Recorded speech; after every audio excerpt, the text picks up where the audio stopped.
प्रथम दिवस म्हटलं की दंड घालून दिलाय आपल्याला की काहीतरी मंगल केलं पाहिजे किंवा भगवंताचं नामपर तरी चिंतन झालं पाहिजे. मंगल का करायचं? मंगल करण्याचा आघात का आला? आता सांगतोच. आपण हाती घेतलेलं कार्य निर्विघ्नपणे परिपूर्णतेस जावं याकरिता आपल्या इष्ट देवतेला भजणं पूजणं त्याची आराधना करणं याला मंगल म्हणतायत. किंवा विघ्न विनाश अनुकूल विशिष्टत्व मंगलत्व व्याख्या केली मंगलाची. विघ्न विनाश म्हणजे सर्व विघ्नांचा नाश व्हावा आणि अनुकूल परिस्थिती आम्हाला उत्पन्न व्हावी याकरता आपल्या इष्ट देवतेला भजणं. मग त्याच्यामध्ये 3 प्रकार केले. एक नमस्कार स्वरूप मंगल आहे, दुसरं आशीर्वाद रूप मंगल आहे आणि तिसरं वस्तू निर्देश स्वरूप मंगल आहे. आता हे सांगितल्याशिवाय मला पुढे जाता येणार नाही, कारण पहिला दिवस आहे म्हटल्यानंतर हे करावंच लागेल. चला, पहिलं मंगल सांगितलं कोणतं? नमस्कार स्वरूप मंगल. तुम्ही अतिशय चिंतनीय माणसं आहेत, मला चांगल्यापैकी माहिती आहे. सद्गुरू भगवान बाबा भीमसिंह बाबांची कीर्तन ऐकलेली मंडळी तुम्ही, त्याच्यामुळे मी माझी चकारी सोडून चालणार नाही, होईल तेवढं चकारी चालण्याचा प्रयत्न करणार आहे. काय पहिलं मंगल सांगितलं? काय? नमस्कार स्वरूप मंगल. मग नमस्कार स्वरूप मंगल कशाला म्हणायचं? आपण आपल्या इष्ट देवतेला नमस्कार करणं, नवे नवे साष्टांग दंडवत करणं याला म्हणतात नमस्कार स्वरूप मंगल. किंवा तिचाच विग्रह करू थोडा. साष्टांग म्हणजे अष्टांगेन सह इति साष्टांग. काय काय काय आपल्या शरीराची 8 अंग धर्तीवर चिटकली पाहिजे, किंवा या धर्तीवर आपली 8 अंग चिटकले तर तो साष्टांग दंडवत आहे. दंडवत, पुन्हा दंडवत सांगितलं. दंडवत म्हणजे दंडवत दंडापरी. काय काय दंडवत म्हणजे? दंड म्हणजे काठी. काठी, ती काठी आपण अशी हातात धरली आणि ती हातात धरल्यानंतर ती अशी सोडून दिली. अशी ही काठी आपण अशी धरली, धरल्यानंतर ती सोडून दिली. ती काठी सोडून दिल्यानंतर बाबा जमिनीवर कशी पडते? सर्व अंगाने पडते. उदाहरणार्थ ही काठी कशी पडते? सर्व अंगाने. ती म्हणत नाही की ह्या अंगानं टेकावं की या अंगानं ती जशी आपलं सर्वस्व या पृथ्वीला काय करते? समर्पित करते. तसं आपणही आपण हाती घेतलेलं कार्य निर्विघ्नपणे परिपूर्णतेस जावं याकरिता आपल्या इष्ट देवतेला सर्वस्व भावाने, श्रद्धायुक्त अंतकरणाने, भावयुक्त अंतकरणाने भगवंताच्या चरणावर लीन होणं म्हणजेच नमस्कार स्वरूप मंगल. विठ्ठल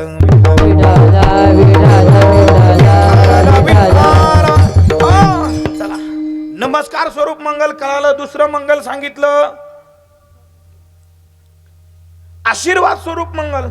आपण आपल्या किंवा आपल्या शिष्याचा म्हणा, आपल्या समाजाच्या कल्याणाकरता म्हणा, आपण आपल्या सद्गुरूंकडून, आपण आपल्या इष्ट देवतेकडून आशीर्वाद घेणं त्याला आशीर्वाद रूप मंगल म्हणा. आणि तिसरं सांगितलं वस्तू निर्देश स्वरूप मंगल.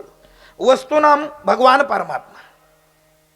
त्या भगवान परमात्म्याची 2 रूप आहेत. एक सगुण रूप आहे, दुसरं निर्गुण रूप आहे.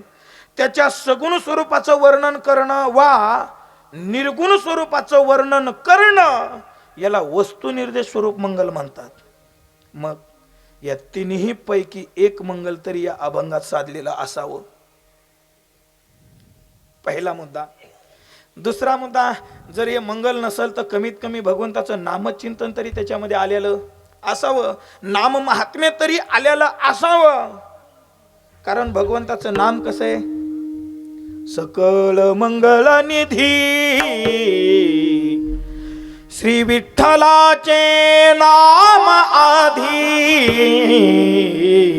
मनकारे जना सकळ मंगल निधी श्री विठ्ठलाचे नाम आधी. सकळ मंगळ निधी. निधी म्हणजे तुमच्या भाषेत निधी म्हणजे निधी म्हणजे आपला तिकडला कुठून तरी डिप्युटेशनतून आपडलेला निधी आणणं. थोडक्यात निधी म्हणजे साठा किंवा सोपा शब्द हे निधी म्हणजे साठा नव्हे नव्हे. निधी म्हणजे सर्वस्व. पैसा बी समजा आपण काय परम परम अर्थ म्हणा. ते निधी म्हणजे सर्व नामाचं मंगल असणारं भगवंताचं नाम आहे. आणि ते सर्वाचा निधी निधी सकळ मंगळ निधी श्री विठ्ठलाचे नाम आदी. हे भगवंताचं नामच हे सर्वस्व आहे असं समजून त्यांचं नामचिंतन करणं महत्वाचं आहे. असो चला काहीतरी नामही मला वाटतं या अभंगात नामाचंही महत्व सांगितलंय. तुम्ही पहा मला जरा आज इथूनच प्रवेश करावा लागेल. काय काय ब्रह्ममूर्ती संत जगी अवतरले उद्धराया आले दीन जना. पहिला मुद्दा आपण गेल्या वर्षी सोडवलाय. संत मृत्यू लोकामध्ये कशा करता अवतीर्ण होतात याचा खुलासा आपण मागच्या वर्षी भरपूर केलाय. जीव मृत्यू लोकामध्ये कशा करता येतो, देव मृत्यू लोकामध्ये कशा करता येतो आणि संत मृत्यू लोकामध्ये कशा करता येतात याचा विस्तार आपण फार मागच्या वर्षीच्या चिंतनामध्ये केलाय. आता आपल्याला विचार करायचा दुसऱ्या चरणाचा. आणि अभंगाचं दुसरं चरण आहे काय ब्रह्मादिक त्यांची वंदिती पायवनी. पुढचं पद महत्वाचं आहे आपल्याला. नाम घेता वदनी दोष जाती. नाम घेता वदनी दोष जाती. वदनी नाम घेता दोष जाती म्हणजे इथं नामाचा विचार आलाय पण संतांच्या नामाचा आलाय. म्हणून याच्यामध्ये आपलं काय नमस्कार रूप मंगलही आहे. वंदिती पायवनी यानं नमस्कारही केलं आणि पुन्हा नाम घेता वदनी दोष जाती या पदानं नामही केलं.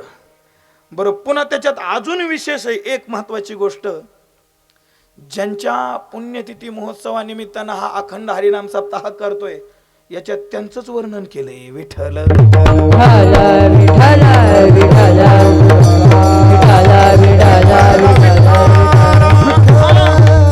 मी जरा थोडं अधिकच बोलूच का. भक्त शिरोमणी श्री नामदेव महाराज या अभंगातून वैकुंठवासी गुरुनाम गुरु सद्गुरु भगवान बाबा वैकुंठवासी गुरुनाम गुरु सद्गुरु वामन भाऊ महाराज यांचं वर्णन करतात. विठ्ठल तुम्ही म्हणाल महाराज या अभंगामध्ये भाऊबाबांचं नावही नाही तरीही तुम्ही विधान केलंय की नामदेव महाराज भाऊबाबांचं वर्णन करतात. हे कसं काय शंका येते की नाही. बरं पुन्हा अजून त्याच्यामध्ये शंका येईल आपल्याला की अगोदरची व्यक्ती नंतरच्या व्यक्तीचं कसं काय वर्णन करेल. नंतरची व्यक्ती अगोदरच्या व्यक्तीचं वर्णन करू शकते. आपण आपल्या आजोबाचं वर्णन करू की नाही करू. पण आजोबांना आपलं वर्णन करणं ती गेलेली असता. पहा ना इसवी सन 1300 शतकामध्ये भक्त शिरोमणी श्री नामदेव महाराज होऊन गेले आणि इसवी सन 1819च्या आसपास मध्ये वैकुंठवासी गुरुनाम गुरु सद्गुरु भाऊ बाबा होऊन गेले. मग जवळजवळ 600-650 वर्षाचा कालावधी भक्त शिरोमणी श्री नामदेव महाराज भाऊबाबांचं वर्णन म्हणजे 650 वर्षानंतर कसं काय करतील. शंका येते की नाही. चला शंकेचं निरसनही केलं पाहिजे. शंका नुसती उपस्थित करून उपयोग नाही. शंका समाधान कीर्तनच त्याला असते. विठ्ठल काय अशी शंका येते की नंतरची व्यक्ती अगोदरच्या व्यक्तीचं वर्णन करू शकते पण अगोदरची व्यक्ती नंतरच्या व्यक्तीचं वर्णन नाही करू शकत. ते तुमच्या आमच्यासाठी नियम आहे तो संतांसाठी नाही. कारण संत हे प्रज्ञाचक्षु असतात. त्यांची दृष्टी ही कालाचं भेदन करते. त्यांची दृष्टी ही देशाचं भेदन करते. त्यांची दृष्टी ही वस्तूचं भेदन करते. म्हणूनच त्यांना म्हणतात प्रज्ञाचक्षु. विठ्ठल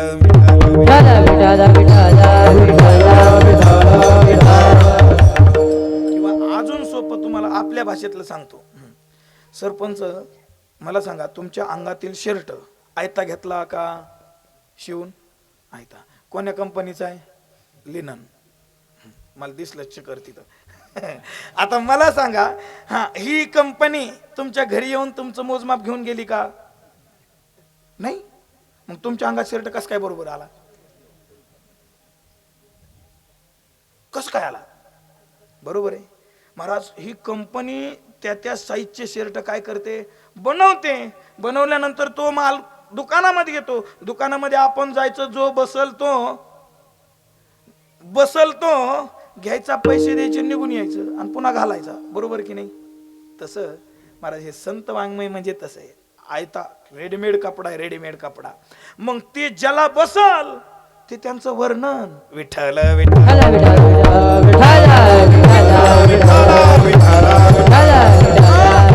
किंवा अजून तुम्हाला पुराव्यानी सांगतो, पुराव्यानी काय, महाराजांच्या बोलण्याला काहीतरी प्रमाण, काहीतरी पुरावा पाहिजे. आणि जर महाराज पुराव्याशिवाय बोलत असल तर महाराज जिता पुरावा.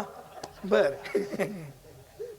बर चला, काय आता तुम्हाला पुरावा द्यावा म्हणजे महाराजच कशाला. पुरावा देतो पहा. म्हणजे अखिल कोट ब्रह्मांड नायक मर्यादा पुरुषोत्तम प्रभू रामचंद्र ज्यावेळेस अवतीर्ण झाले, ते अवतीर्ण होण्याच्या अगोदर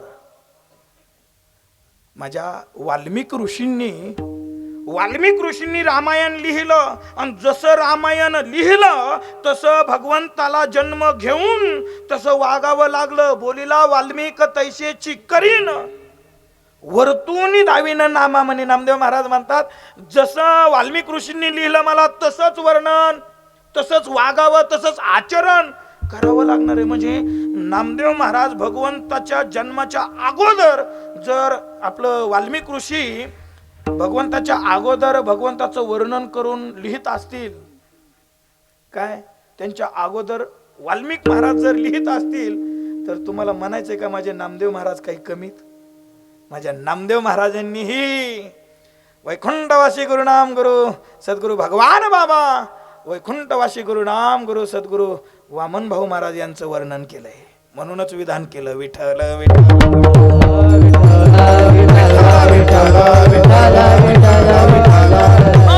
काय वर्णन करतायत की वर्णन म्हणजे नामदेव महाराज म्हणतात की ते या संत या मृत्यू लोकात अवतीर्ण झाले, पण कशा करता झाले?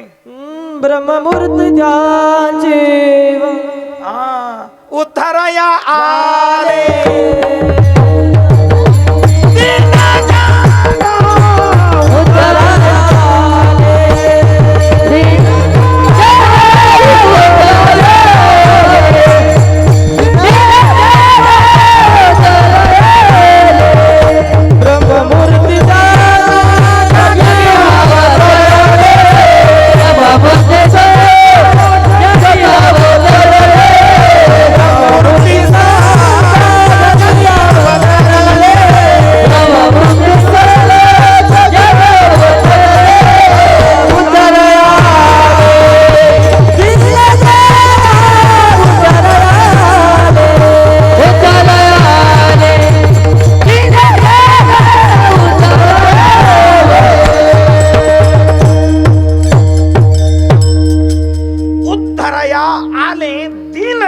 दीनजनांचा उद्धार करण्याकरता आमचे भाऊ बाबा या मृत्यू लोकात आले.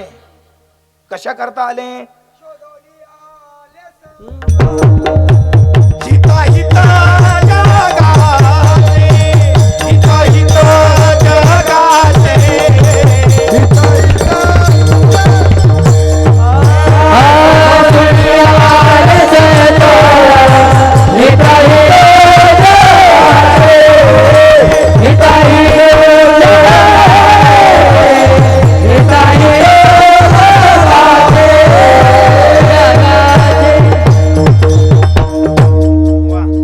प्रमाणाला कमी नाही का?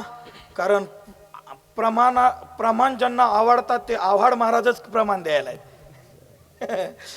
महाराज अंध व्यक्ती पण ज्ञानोबरायांच्या सानिध्यात राहून अतिशय उत्कृष्ट अशी साधना करतायत. महाराज काही दिसत नाहीये तरीही रोज प्रदक्षिणा आणि ज्ञानोबरायांचं दर्शन आहे की नाही आव्हाड महाराज? मी जवळजवळ तुमच्या शेजारीच राहायला होतो, तुम्ही ओळखीत नसताना मला.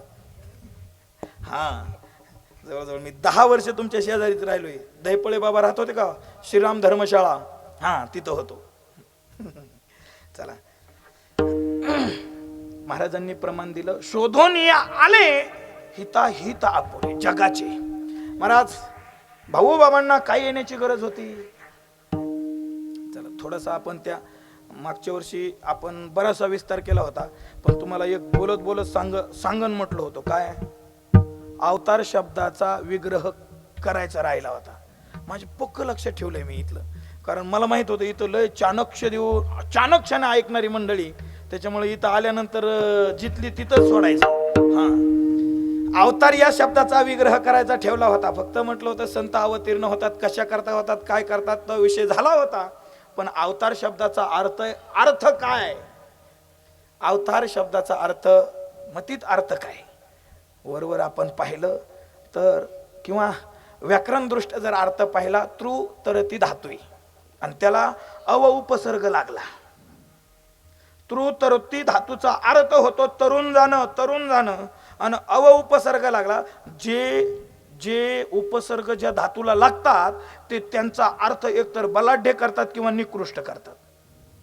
तुमच्या भाषेत सांगू का, काही अपक्ष उमेदवार चांगल्यापैकी निवडून आले की ते ज्या पार्टीला पाठिंबा देतात ती पार्टी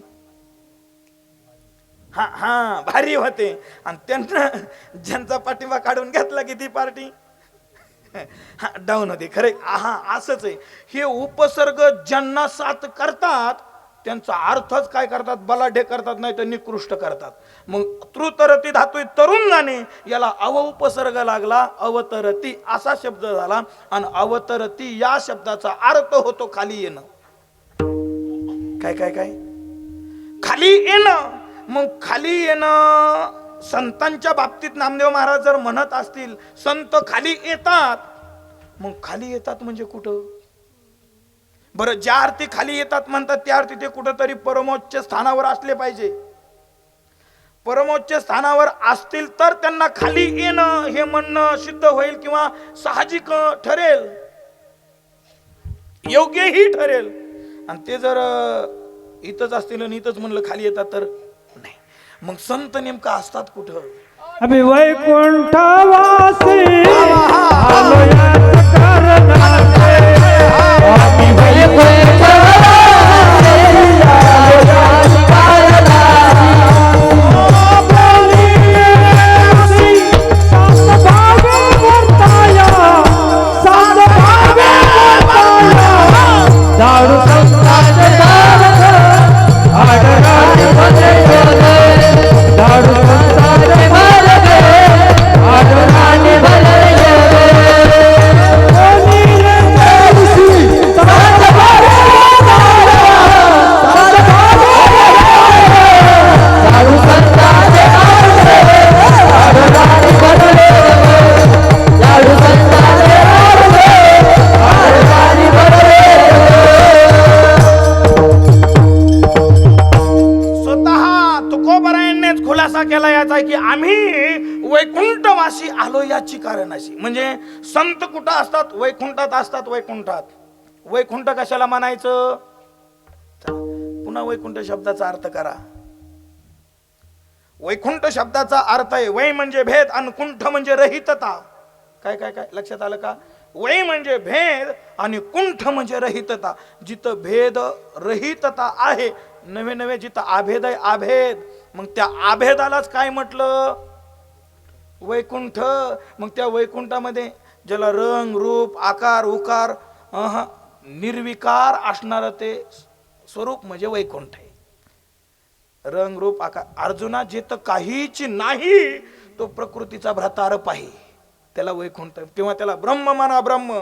मग असे जे ब्रह्म स्वरूपाला प्राप्त झालेले नवे नवे जे ब्रह्म स्वरूप आहेत ते आपलं ब्रह्म स्वरूप बाजूला ठेवून निर्गुण निराकार स्वरूपत्व बाजूला करून तुमच्या आमच्यासारखा सामान्य नरदेह धारण करून सगुण सावयव होऊन तुमच्या आमच्या कल्याणाकरता या मृत्यू लोकामध्ये येणं म्हणजे खाली येणे. विठ्ठल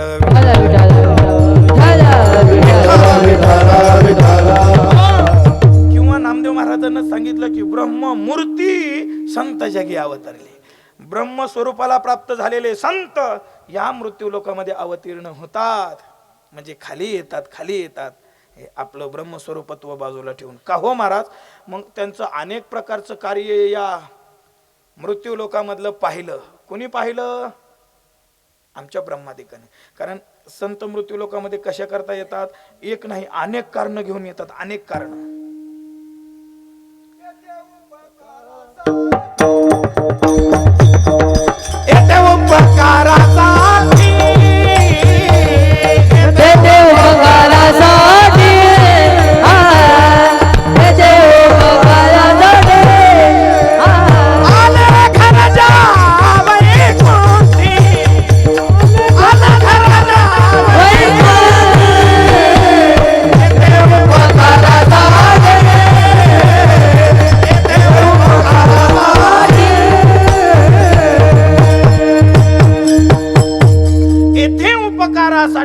आले घराच्या वैकुंठी, वैकुंठ सोडून आपल्यावर उपकार करण्याकरता या मृत्यू लोकात आले. महाराज मला सांगा ना, सद्गुरू भाऊ बाबांना या मृत्यू लोकात येण्याची काय कारण? परत त्यांनी त्या स्वरूपाला प्राप्त करून घेतलंय. त्यांच्याकरता त्यांना काही मिळवण्याची आवश्यकता राहिलेली नाही. ते ब्रह्मस्वरूपाला प्राप्त झालेले, तरीही आपलं ते ब्रह्मस्वरूप बाजूला करून महाराज या वाड्या वस्तीवरील डोंगरा पांगरातील राहणाऱ्या लोकांकडं, नवे नवे या वनामध्ये आचरण करणाऱ्या लोकांकडं सद्गुरू भाऊबाबांची नजर गेली. त्यांना वाटलं की हा जो समाज आहे हा असाच अनपड गवार राहणार, म्हणून यांनाही काहीतरी सन्मार्गाला लावावं, यांनाही काही भक्ती कळावी, रुचावी, पटावी, पचावी आणि याही समाजानं त्या भक्तीमध्ये रमावं. या करता तुम्हा आम्हाला तो मार्ग दाखवून देण्याकरता माझ्या भाऊ बाबांनी जन्म धारण केला. विठ्ठल विठ्ठल. जरा याही पुढचं वाक्य बोलू का? मी तर म्हणतो आपल्या या प्रांतामध्ये जर भाऊ बाबा झाले नसते तर आपल्या घरातल्या वाघुरी अजून निघाल्या नसत्या. हा बरोबर ना? हा अगदी बरोबर आहे महाराज. आपण इतकी यंगराट होतो पण महाराज या अतिशय अनपड गवार समाजालाही सन्मार्गाला लावण्याचं काम माझ्या सद्गुरू भाऊ बाबांनी केलंय. विठ्ठल महाराज बाबांचा तर अतिशय अतिशय एक अनमोल संदेश असायचा. कुठेही गेले एकर एका पण शिका. हे संदेश मात्र कुठेही प्रत्येक गावोगाव खेडोखेडी वाड्या वस्तीवर जाऊन भाऊ बाबांनी दिला.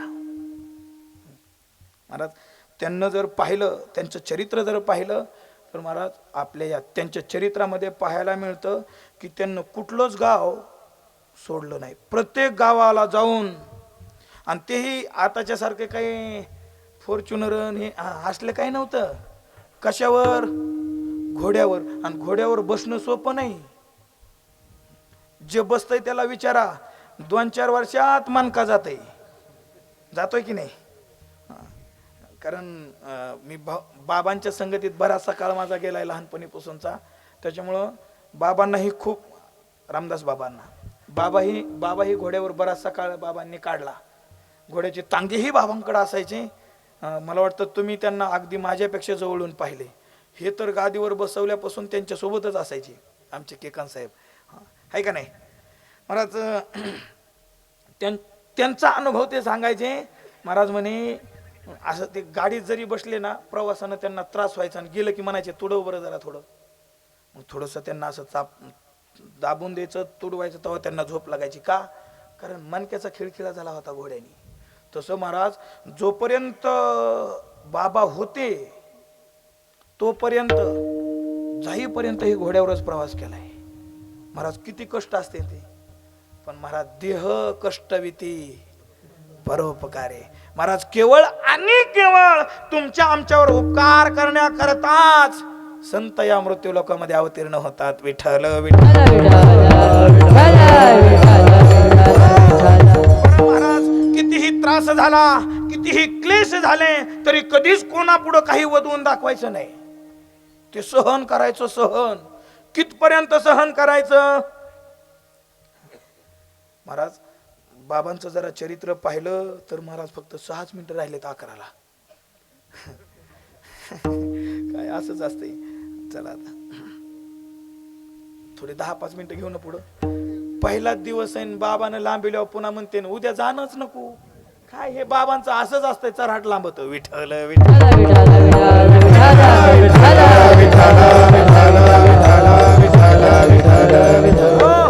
काय सांगत होतो मी. दिवसभर कुठं कीर्तन. मग इकडून कुणीतरी कीर्तन म्हणलं. हा निश्चित मी कीर्तनच सांगतोय. दुसरा फड गाजविणारा बाबा नाही हो. विठ्ठल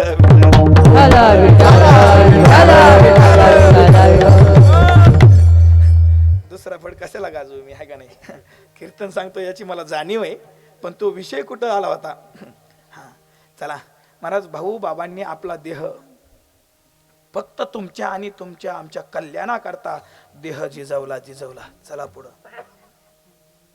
मी बाबांचं सांगत होतो की बाबा आपल्या जीवनामध्ये कधीच कोणाला आपल्या झालेले दुःख, झालेले कष्ट, झालेला क्लेश कधी कोणापुढे वधवून दाखवले नाही. अतिशय शांतपणे निमूटपणे ते सहनच करावेत. महाराज इथपर्यंत सहन केलं की समाजानं काही आळ घेतले तर आपल्या शरीरातील एक अवयव बाजूला करून काढावा. इथपर्यंत समाजानं त्रास दिला तरीही बाबानं कुणाकडे तक्रार नाही केली. ए भगवंता आसन तू दयावान, असशील तू कृपाळू, असशील तू भक्ताचं संरक्षण करणारा तर माझं संरक्षण कर. महाराज बाबांचं संरक्षण तिथं केलं. महाराज आपल्याला काटा टोचला तर काही काहीला सहन होत नाही. एक अवयव शरीराचा बाजूला करणं इतकी सोपी गोष्ट नाही. ही काही सामान्य गोष्ट नाही. ही सामान्य सहनशीलता नाही.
सोशी जगाचे आघात.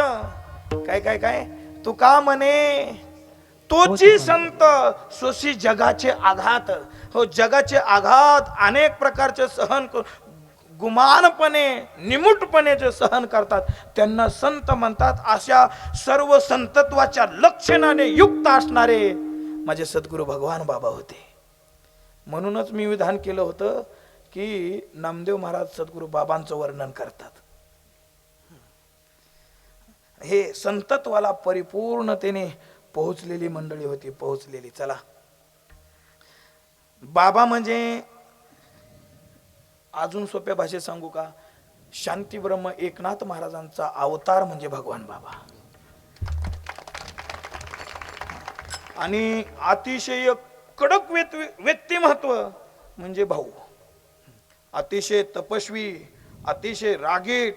महाराज त्यांच्या समोर जाऊन डोळ्यात डोळं घालून बोलायची कोणाची ताकद नव्हती.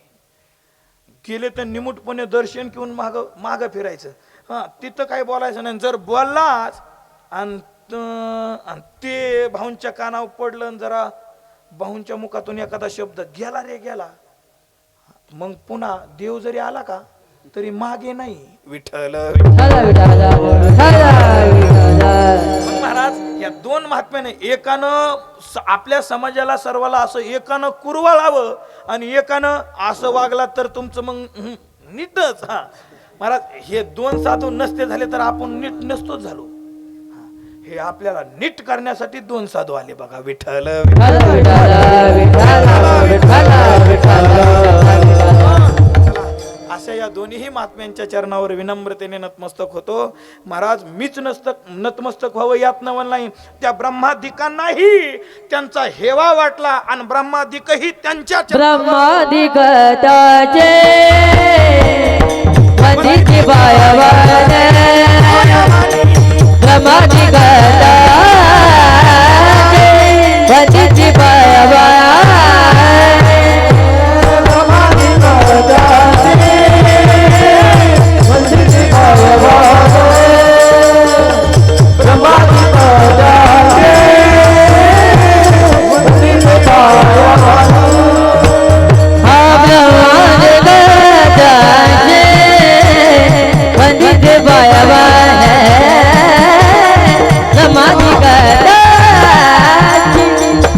वंदित बायवाने. क्या बात है.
मूर्ती लहान आहे पण चांगल्या जागा काढते. हे जागा काढणं म्हणजे आता हे आमच्यातली भाषा आहे. हे गायनातल्या जागा असतात तिथं त्या त्या काळामध्ये ते आवर्तन कसं म्हणून पलटणी आपल्या जागेवर यायचं. हा त्याला जागा म्हणतात आहे का नाही. पण छान जागा काढली विठ्ठल विठ्ठल विठ्ठल. मी जरा त्याच्यातला चांगला रसिक आहे बरं का. पण माझा आज जरा हा त्याला रोजच दोन दोन म्हणल्यावर ते जरा काय करीन ते तरी. नाही तर मलाच नाद आहे लय चालीचा आहे. हा विठ्ठल असं व्याख्या नाही बर का तुम्ही. मी आपलं भाजनातल्या म्हणतोय तुम्हाला लगेच वेगळ्या वाटल्या. नाही तसं काही समजून घेऊ नका. तसं नाही बाबा वेगळ्या चालीतलं नाही. चला. ब्रह्मादिक त्यांची वंदिती पायवनी नाम घेता वदनी दोष जाती. महाराज आमच्या ब्रह्मादिकांनाही आमच्या या दोन्ही भाऊ बाबांचा मोठा आदर्श वाटला आणि त्यांनीही त्यांच्या चरणावर लीन व्हावं काही सामान्य नाही. महाराज आपणही त्यांच्या चरणावर लीन झालं पाहिजे किंवा आपणही आपल्या जीवनात त्यांचं नामचिंतन केलं पाहिजे. त्यांच्या नामचिंतनानं काय काय होतं. महाराज संतांच्या नामचिंतनाचं अनेक प्रकारचं महत्त्व सांगितलं. थोडंसं नामाचं महत्त्व सांगूयाच.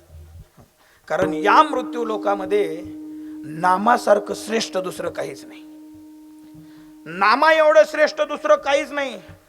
किंवा नामानं काय होणार नाही काही होऊ शकतं. काय नव्हे केले एका चिंतिता विठ्ठले. मग असं भगवंताचं वा भगवत भक्तांचं नाम आहे संतांचं नाम आहे. त्या नामानं काही होऊ शकतं. मला वाटतं याचा विचार मी आपल्याच गावामध्ये इथं कुठंतरी कीर्तन झालं होतं. मला वाटतं सिद्धेश्वरावर झालं. हा तिथं नामाचं महत्व बऱ्यापैकी सांगितलं होतं. आता डबल नको विठ्ठल विठ्ठल 2 वर्षापूर्वी बरोबर ना. हा मी बरोबर लक्षात ठेवतो महाराज कुठं काय सांगितलं होतं आपण, कारण डबल डबल तेच म्हणल्यानंतर ते म्हणणार अरे हे कॅसेट फिरू फिरू तीच येते. विठ्ठल विठ्ठल. विठाला विठाला विठाला विठाला विठाला विठाला विठाला विठाला. पण तिथं काही सगळे एवढे नव्हते, कारण एवढेच लोक होते त्यावेळेस यात्रेतलं. यात्रा म्हटल्यानंतर यात्राला ढिंगचंग निकचंगला सगळे असतात, कीर्तनाला कुठं यात्रेत सगळे असतात. विठ्ठल विठ्ठल. विठाला विठाला विठाला.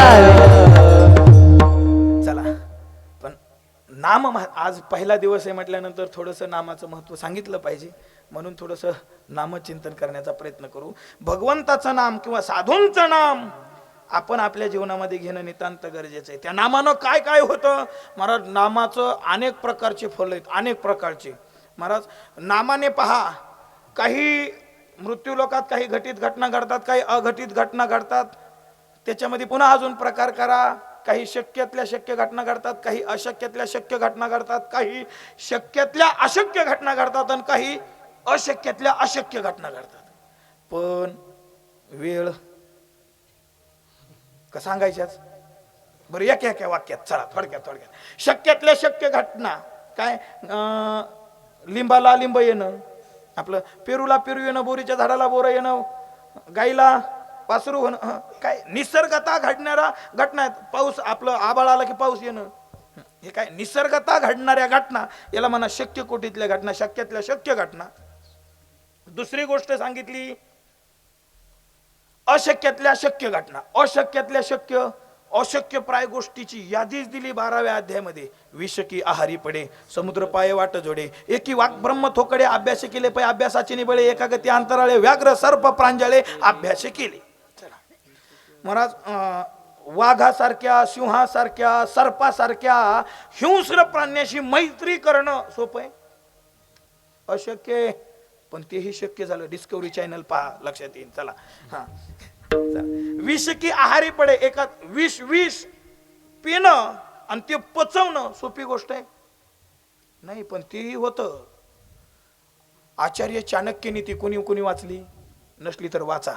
जीवनात कसं जगावं हे अतिशय, किंवा नीतीनं कसं जगावं हे सांगण्यासाठी आचार्य चाणक्य नीती अवश्य वाचा. त्याच्यामध्ये किंवा अलीकडं तुम्ही ती मालिका लागली होती चंद्रगुप्त मौर्य, कोणी पाहिली महाराज? पण आपण तुम्ही एक दोघांना पाहिली, पण एकाने इकडून बोट केलं नाही का?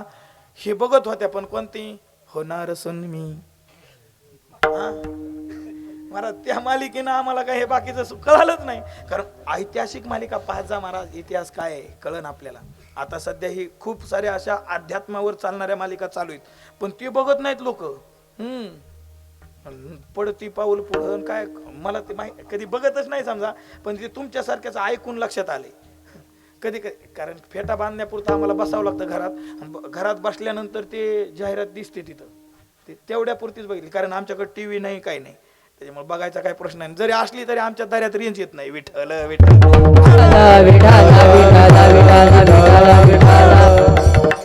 राहतच दर्यामध्ये, त्याच्यामुळे काही संबंधच नाही. हा चला, काय सांगतोय मी? अशक्यातल्या शक्य, विष पचवणं. त्या चंद्रगुप्त मौर्य मालिकेमध्ये एक विषारी कन्या होती,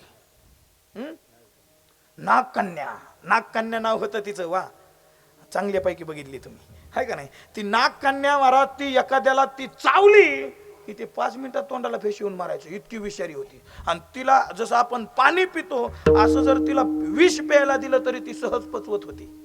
म्हणजे विषही आपल्याला पचवता येतं. चला, किंवा अजून पुढचं उदाहरण देऊ का? प्रमाणेशी माझे तुकोबराय तर म्हणतात, ओले मूळ भेदी खडकांचे अंग, अभ्यासाशी सांग कार्यसिद्धी. खडक आहे खडक, आणि त्या खडकावर पिंपळासारखी झाडं येतात की नाही? तुम्ही बघा भिंतीत, तिथं कोण पाणी घालतं त्याला, पण तरीही त्या भिंतीमध्ये येतं. खडकावर ते पिंपळाचं झाड येतं महाराज. त्याचं मूळ जर पाहिलं, अगदी शेंडा जर पाहिला, त्या शेंड्याला आपला जर हात लागला तर ते मोडून पडन, इतका कवळा त्याचा शेंडा असतो. पण ते खडकामध्ये शिरून पाणी शोधण्याचा प्रयत्न करतं की नाही? ते त्याला शक्य आहे का? पण ते शक्य करतं. अभ्यासाशी सांग कार्यसिद्धी. चला, म्हणजे अशक्यातल्या शक्य घटनाही घडताना आढळून येतात. चला, पुढची गोष्ट सांगितली, शक्यातल्या अशक्य घटना सहज शक्य असतात, पण त्या पुन्हा अशक्य होतात.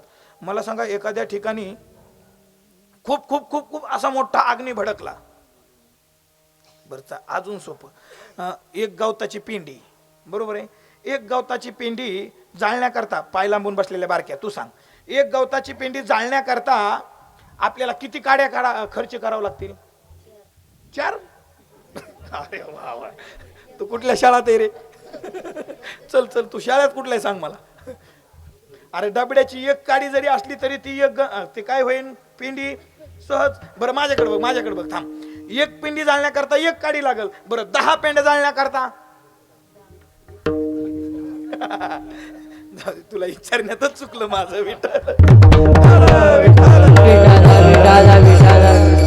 अरे बाळा, 10 जरी असल्या तरी एकच पुरे झाली, गंज जरी असली तरी. हा, आलं का लक्षात?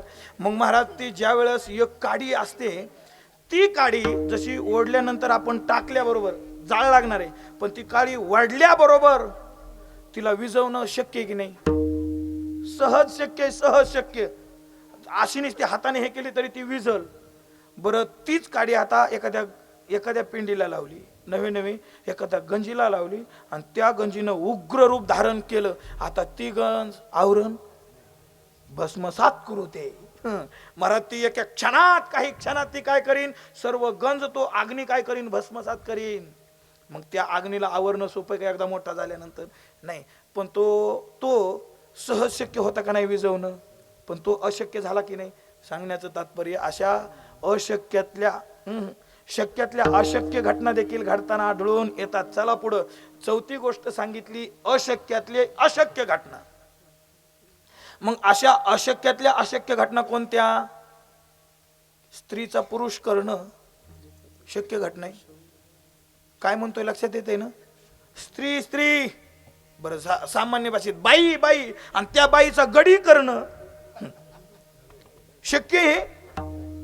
केलं तो भाग निराळा आहे, पण शक्य आहे का? हा, हे अशक्यातलं अशक्य आहे. आज कोण करू शकतं? डॉक्टरही नाहीत करू शकत. नैसर्गिक डॉक्टरही नाहीत करू शकत. हा, डॉक्टर सर्जरी करून करू शकतात, बरोबर आहे ना, पण नैसर्गिक नाहीत करू शकत. पण महाराज, अशा अशक्यातल्या अशक्य घटना देखील शक्य झाल्या. स्त्रीचा पुरुष देखील केला. कुणी? माझ्या ज्ञानोबारायानं. पूर्ण कथा सांगत नाही. जयसिंग नगरचा राजे होते, त्यांना अनेक मुली, सर्व मुली झाल्या होत्या, पण शेवटी राणीला सांगितलं, आता जर मुलगी झाली तर तुला शिरच्छेद केला जाईल. नम म्हणता मुलगी झाल्यानंतर तो कथा बघा, आता फार विस्तारानं सांगावं लागेल. पण मुलगी झाल्यानंतर तिचं संगोपनही केलं, पण ती राजाला कळू दिलं नाही. ती पुन्हा तिचा एक विवाह ठरल्यानंतर ती जंगलात निघून गेल्यानंतर तिथं ज्ञानोबरायांची भेट झाल्यानंतर धाय मोकळून रडायला लागल्यानंतर ज्ञानोबरायांना आशीर्वाद दिल्याबरोबर ती स्त्री होती, पण काय झाला? चला, कथाभाग तुम्हाला माहिती आहे. बरं, पुन्हा कधी आठवण करून द्या, तुम्हाला ती कथाभाग सांगू. पण काय आठवणी लक्षात ठेवा, काय सांगितले पुढच्या वर्षी सांगावं लागेल.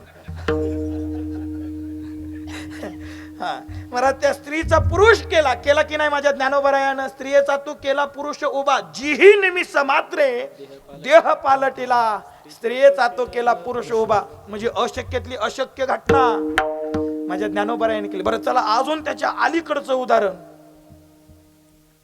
उदाहरण, अशक्यातले अशक्य. नंदीचं दूध काढणं शक्य आहे का? बैलाचं दूध, बैल कुठं दूध देतो का? शक्य गोष्ट आहे का ही? नाही. पण बैलाचं दूध काढलं कुणी? भगवान श्रीकृष्णानं. चला बरं, भगवान श्रीकृष्णानं सजीव बैलाचं दूध काढलं, सजीव.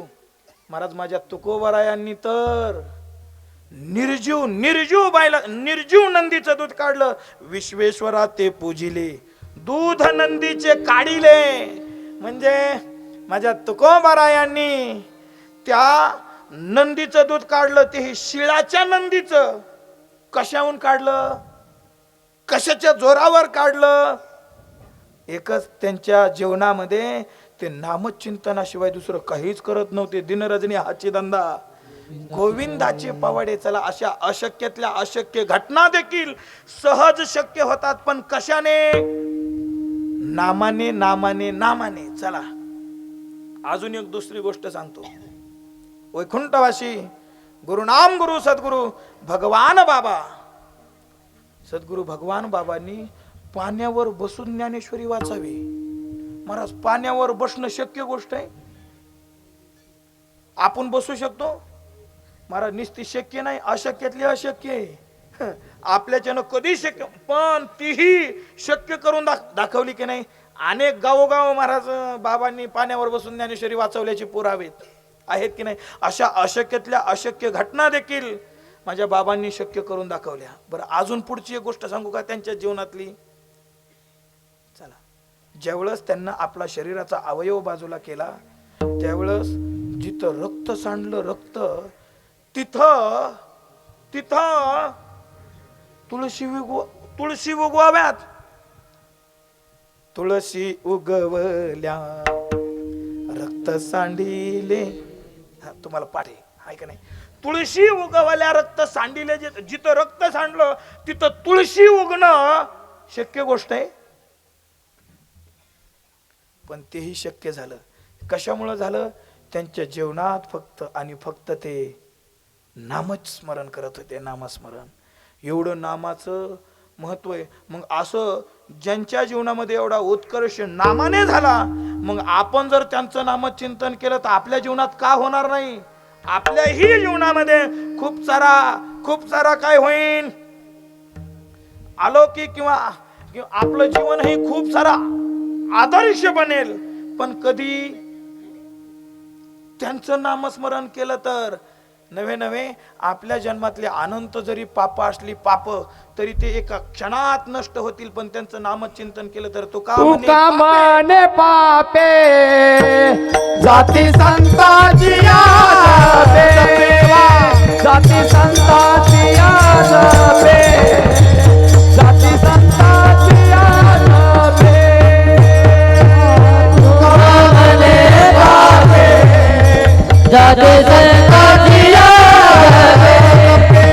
जाते संताची जाते संताची तो का म्हणे पापे जाती संताची आजपे. आपल्या जीवनामध्ये अनंत प्रकारची पाप जरी असली, त्या सर्व पापाचा नाश केवळ आणि केवळ या संतांच्या जपाने नष्ट होईल. किंवा आपल्या जीवनामध्ये उत्कर्ष व्हावा, आपण पुण्यवान व्हावं, पुण्यवंत व्हावे, घेता सजनाची नावे, घेता सजनाची नावे, घेता सजनाची नावे,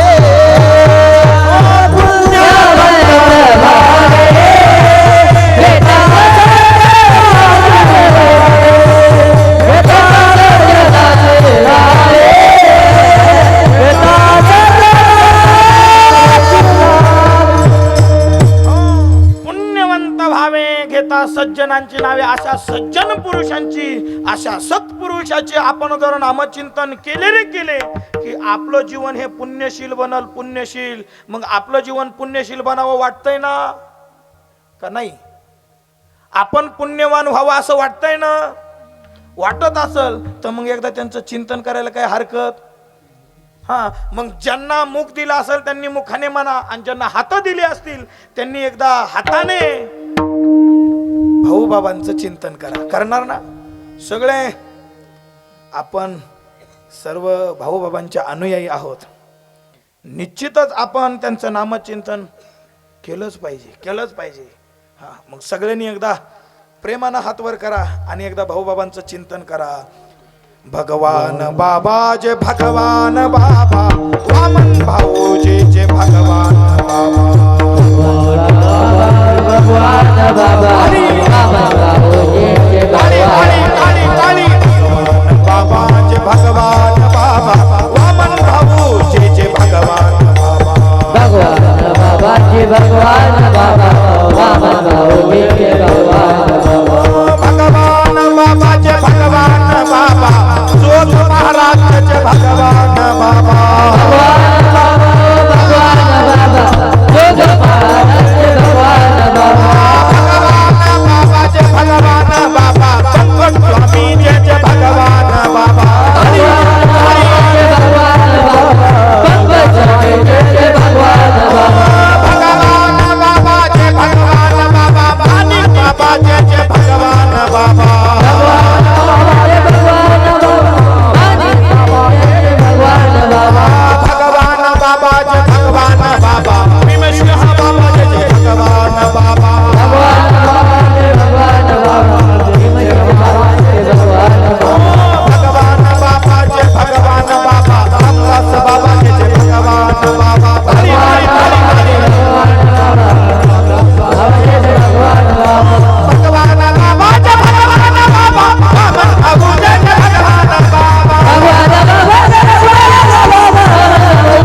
धुनी झाल्याशिवाय राहणार नाही.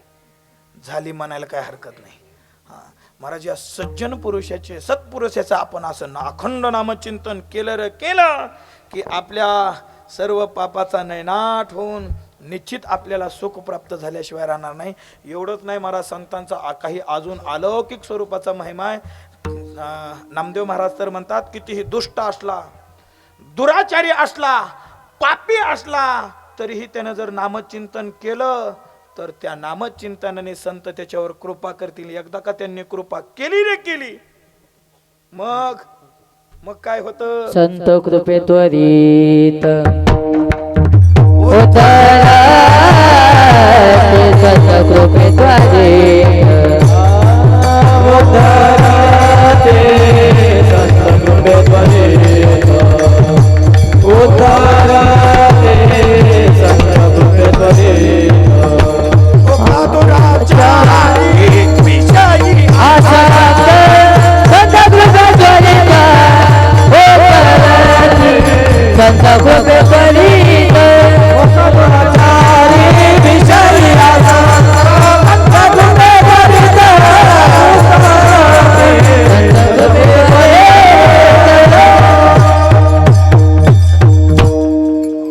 संत कृपे त्वरित उद्धरती. अशी संतांनी दुष्ट दुराचारी पापीही मनुष्य असू द्या, ज्याच्या कधीच मुखात नाव आलेलं असंही मनुष्य असू द्या, त्यानं एकदा का संतांचा जप केला रे केला की त्याच्यावर संत काय करतात? कृपा करतात. आणि एकदा का त्यांनी कृपा केली की तो सहज या संसार रूपी भवसागरातून तरुण जातो. तो ऐल थडीहून पैल थडीला नवे सहज त्याचा उद्धार होतो. उद्धार अनेकाची उदाहरणं आहे, अनेकाची. वाल्या कुळी आहे का नाही, सगळ्यांची उदाहरणं सांगता येतील, पण घड्याळ माझी थांबून नाही, जवळजवळ बरोबर 11 ते 20 झालेत. आता मर्यादा आहे का नाही? कारण आज पहिल्याच दिवशी इतकं मर्यादाचं उल्लंघन केल्यावर तुम्ही म्हणता ह्याला पुन्हा बोलवायचं बी न ग, आहे का नाही? असो, यथामती यथावकाश माझ्या मतीप्रमाणे आपल्यासमोर अल्पसा भाव तुमच्यासमोर मांडण्याचा प्रयत्न केला. तसं अजून बी अभंग शिल्लकच आहे, पण आता पुढल्या वर्षी दुसरा सरळ भाव तुम्हाला सांगितला. आता शेवटच्या चरणाचा बी सरळ भाव सांगतो. हो का दुराचारी विषयी आसक्त, संत कृपे त्वरित उद्धरित. संतांची कृपा झाल्यानंतर दुष्ट दुराचारी ही उद्धरून जातात. आणि शेवटी नामदेव महाराज म्हणतात, स्वतः नामदेव महाराज म्हणतात, अशा संतांची संगत मला दिन रजनी भेटावी, अखंडित नामा त्यांची वास पाहे, निशी दिन ध्याय संत संग. कारण संतांची संगतच ही जीवाची कल्याणकारक आहे. कल्याणकारक महाराज, जीवाचं कल्याण फक्त संतांच्या संगतीतच होतं. अन्याच्या संगतीत जर गेलो तर आपलं कल्याण होईलच याची शाश्वती नाही. कारण प्रत्येक जीव संगती करतोय महाराज, संगती करत नाही असा जीव नाही. पण जीवानं कोणाची संगती करावी हे नितांत महत्वाचं आहे. जीवानं एकतर आपण जीवानं संगती करतो जीवाची, जीव संगती करतो जडाची. पण अशी जडाची किंवा जीवानं जीवाची संगती करूनही जीवाचं कल्याण होत नाही. जीवाचं कल्याण, जीवाचं भलं व्हावं असं वाटत असल तर तुकोबाराय म्हणतात, तुका म्हणे जिने भले, तुका म्हणे जिने भले संत संगष्टनी.